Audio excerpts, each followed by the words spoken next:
अपना गीत से अपना घमंड से के करे के हरे ना तू आज रे हमरा कुंवर चचवा के हरा पहिलो ना हमरा हलचल भाई के हरा पहिलो अब तारे को हम मिलनी है कि हमार नाव धोके और ये आगे बढ़ जा चलो भाई हमार बाड़ कहे के मुआवेलू मरही के बाटे तो मर तो न जान से कहे के मुआवेलू नजरिया के पास से कहे के मुआवेलू नजरिया के पास से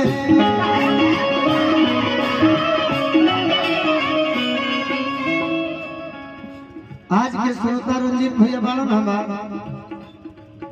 तो लोग हमारा क्या गलत चल हम गलत है हम ये बाकी गलत है से हो जाला कि हम सही कह देला अभी जौन वाला गीत गावत तनी तू 77 में हरिया का जानी इहो हमरे घर आना के गीत केहू ना केहू गौले होई लेकिन ये बात कि दुगोला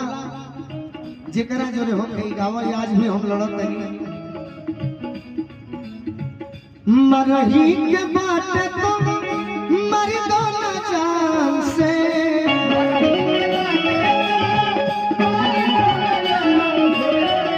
कहे मुआवेलू नजरिया के पास से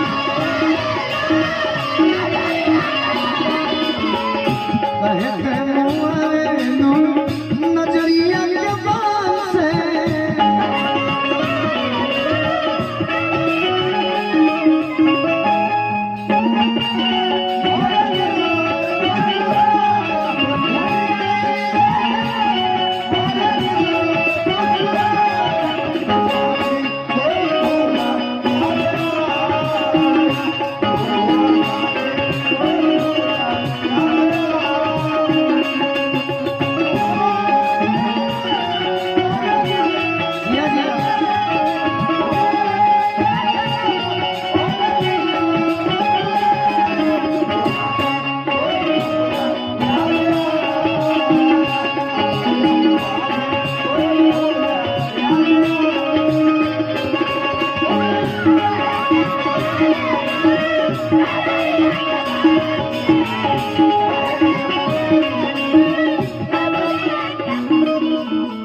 अजय चाचा के बहुत बहुत सम्मान उम्मीद बा कि सब कलाकार के मिलन होई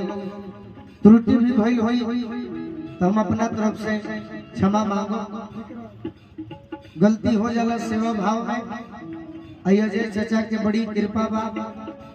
एगो मंच पर अपना कलाकार जुटल बा हर कलाकार में लड़ाई हो जाए से का भइल बा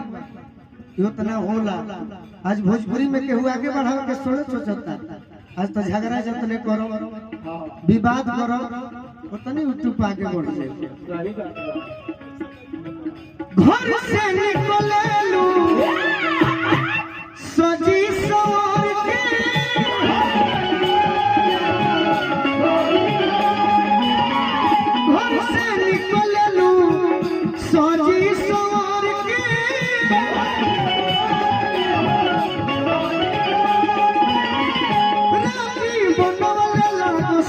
पूरा सफर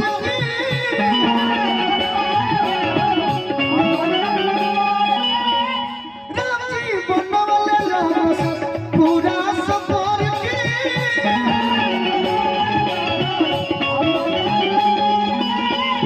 बुद्धि फेल कइले बड़ू बुद्धि फेल कइले बड़ू बुढ़ा नजरिया के पास से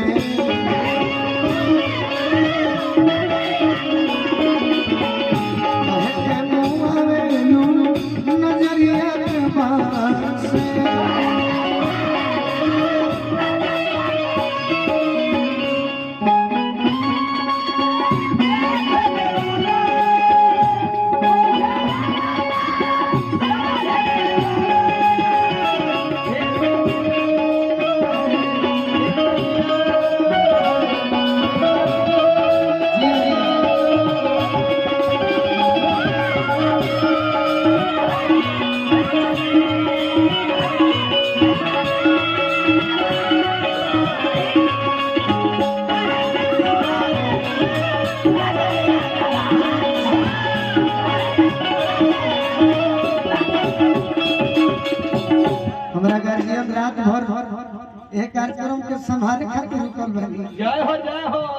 हम बार बार प्रणाम करब कलाकार के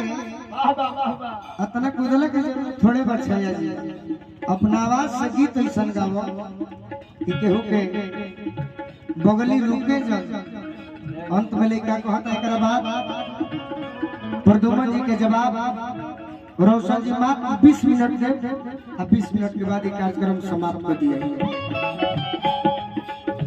कोई शरमाई जाए गोरी तहरा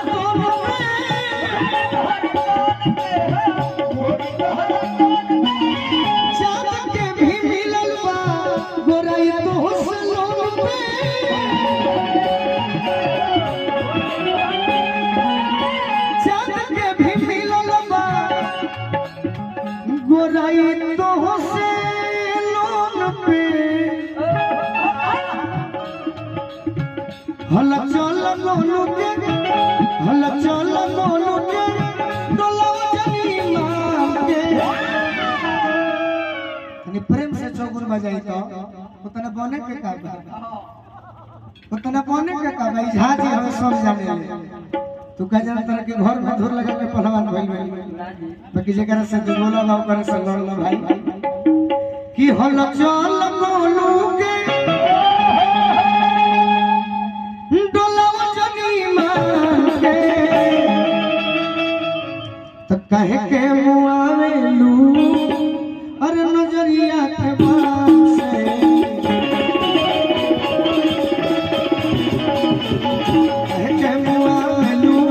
नजरिया के बात से मरही के बाटे तो मरी तो न जान से